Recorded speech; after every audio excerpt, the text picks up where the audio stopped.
ವಿದ್ಯಾರ್ಥಿಗಳೇ ಸ್ವಾಗತ.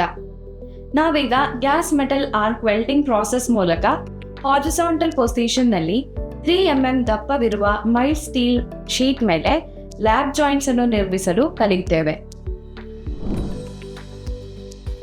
ಉದ್ದೇಶ: ಈ ಅಭ್ಯಾಸದ ಕೊನೆಯಲ್ಲಿ ನಿಮಗೆ ಹಾರಿಜಾಂಟಲ್ ಪೊಸಿಷನ್ನಲ್ಲಿ ಜಾಬ್ ಅನ್ನು ಸೆಟ್ ಮಾಡುವುದು, ಡ್ರಾಯಿಂಗ್ನಲ್ಲಿರುವಂತೆ ಟ್ಯಾಕ್ ವೆಲ್ಡ್ ಮಾಡುವುದು, ಸ್ಟ್ರಿಂಗರ್ ಬೀಟ್ ಟೆಕ್ನಿಕ್ ಬಳಸಿ ಬೀಟ್ ಡೆಪಾಸಿಟ್ ಮಾಡುವುದು, ಸರ್ಫೇಸ್ ಡಿಫೆಕ್ಟ್ಸ್ ಇದೆ ಎಂದು ಪರಿಶೀಲಿಸಲು ಸಾಧ್ಯವಾಗುತ್ತದೆ.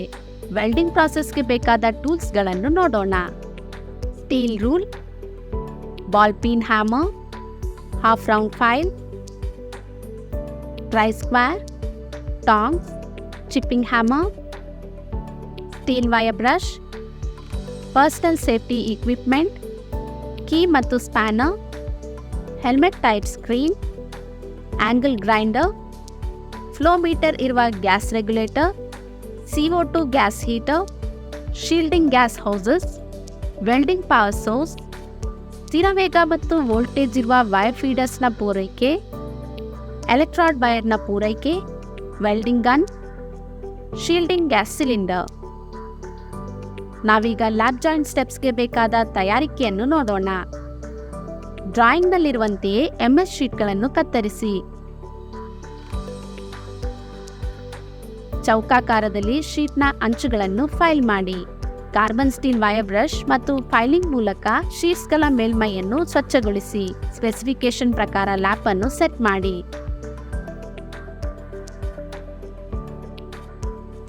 ರಕ್ಷಣಾತ್ಮಕ ಉಡುಪುಗಳನ್ನು ಧರಿಸಿ. ಸರಿಯಾದ ಸ್ಥಾನದಲ್ಲಿ ಟಾರ್ಚ್ ಅನ್ನು ಸೆಟ್ ಮಾಡಿ. 90 ರಿಂದ 100 ಆಂಪಿಯರ್ ಕರೆಂಟ್ ಸೆಟ್ ಮಾಡಿ. ಅನುಗುಣವಾದ ವೈರ್ ಫೀಡಿಂಗ್ ರೇಟ್ ನಿಮಿಷಕ್ಕೆ 3 ರಿಂದ 4 ಮೀಟರ್. 19 ರಿಂದ 20 ಆರ್ಕ್ ವೋಲ್ಟೇಜ್ ಸೆಟ್ ಮಾಡಿ ಮತ್ತು ಡಿಪ್ ಟ್ರಾನ್ಸ್ಫರ್ ಮೋಡ್ ಬಳಸಿ. 0.8 mm dia copper coated mild steel fillers CCMS wire ಬಳಸಿ. ಲ್ಯಾಬ್ ಜಾಯಿಂಟ್ನ 2 ಕೊನೆಗಳನ್ನು ಟ್ಯಾಕ್ ವೆಲ್ಡ್ ಮಾಡಿ.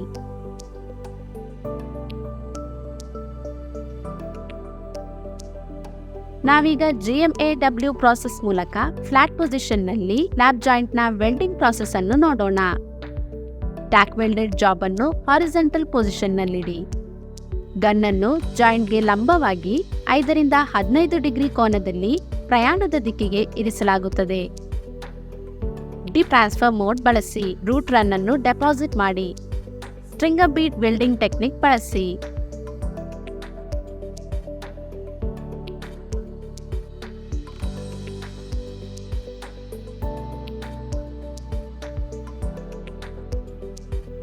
ಸೆಕೆಂಡ್ ರನ್ ಡೆಪಾಸಿಟ್ ಮಾಡಿ.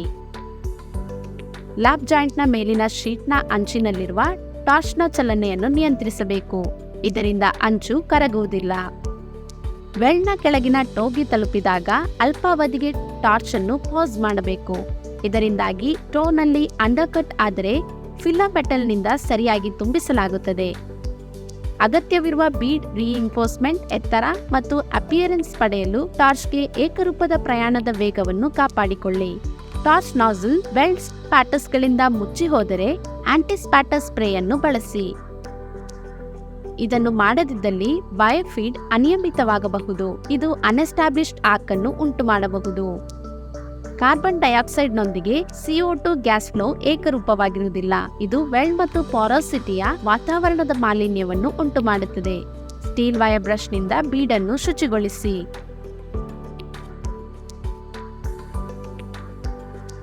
ವೆಲ್ಡೆಡ್ ಜಾಯಿಂಟ್ನಲ್ಲಿ ಏನಾದರೂ ಸರ್ಫೇಸ್ ಡಿಫೆಕ್ಟ್ಸ್ ಇದೆಯೇ ಎಂದು ಪರಿಶೀಲಿಸಿ.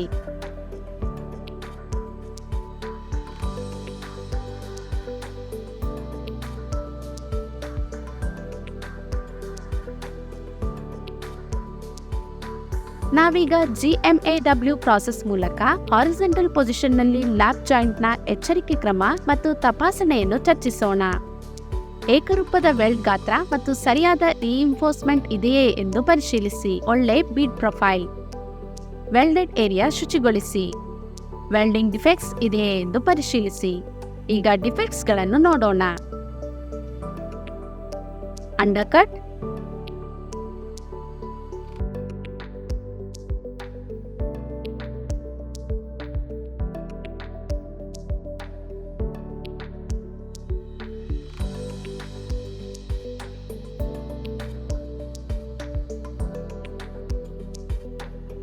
porosity,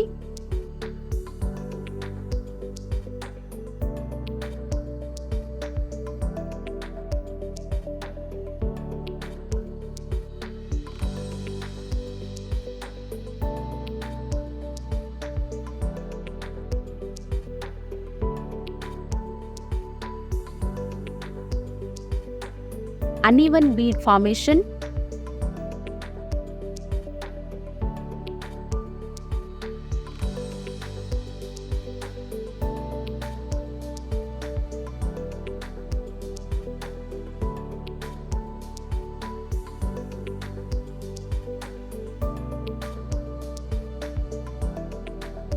ಕರಗಿದ ಪ್ಲೇಟ್ ತುದಿಗಳು.